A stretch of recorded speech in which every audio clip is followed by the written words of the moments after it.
What's up mga boss? Nakadungog mo aning alinyada nga nang walang bahid na kamay ng dugo. Kadungog mo na. Kanang mga birada mga boss, mao na perminti ang ilang gibato kang President Duterte mga boss. Oo. Partikular ni atong mga war on drugs sa unang panahon, panahon ni Duterte sa iyang paglingkod.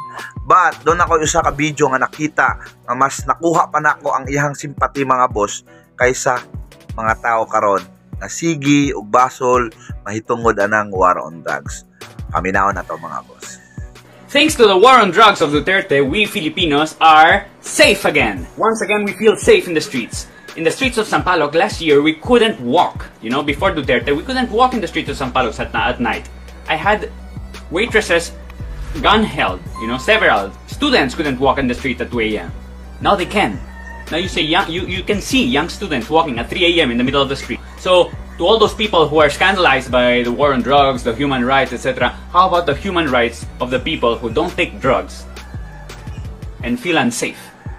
How about the safety of the people who go to work every day?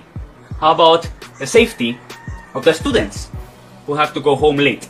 Of a young girl that has to go home late? How about the safety of those? You gotta choose. You gotta choose. You cannot just get the human rights, etc., etc., etc., and give all the safety to those drug pushers, to the drug dealer, to the drug consumers.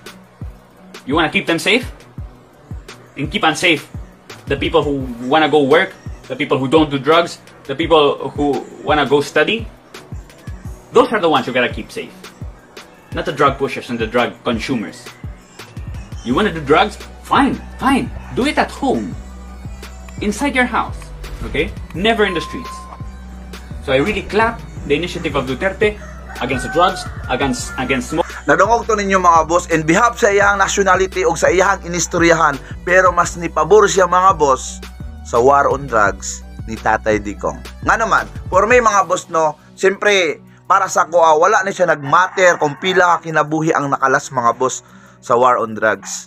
Naghisgot ning war on drugs para sa ako ha, sa ako ang kaugalingon nga experience og sa mga tao nga akong mga amigo nga naghimo og mga dili maayo mga illegalista sa unang panahon, sa panahon ni Duterte. Nagmatter ni siya kung pila ka kinabuhi ang nasib ni Duterte sa panahon sa iyang paglingkod na nagdeklarar siya og war on drugs. Mo na tinuod. Pila lang man katawsan. Oo, pila lang katawsan. Oo, ang nagsakripisyo mga boss sa war on drugs. Pero kabalo ba mo, milyon ang mga tao nga nasib. Siguro dili lang nako kayo tas-on, pero living testimony ta na mga boss sa atong kaugalingon. Before, nasadlak ta sa dili maayo.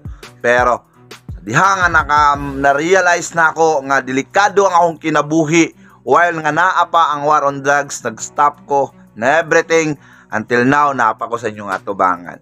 Ingon sa Amerikano nga ato nadungog mga boss. Sa unang panahon, sus grabe, lisod ko no kay dito sa ilang lugar. O di sila kalakaw, pero and then pag-abot sa war on drugs wala na. Safety na kayo. Mga bata, mga eskwela, maulahi ogli, magabinan, okay kayo. Si taghisgot aning mga kining gingon nila nga human rights.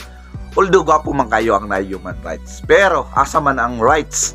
Oo, ato mga tao, ato mga biktima, ba? Sa wala nakadroga.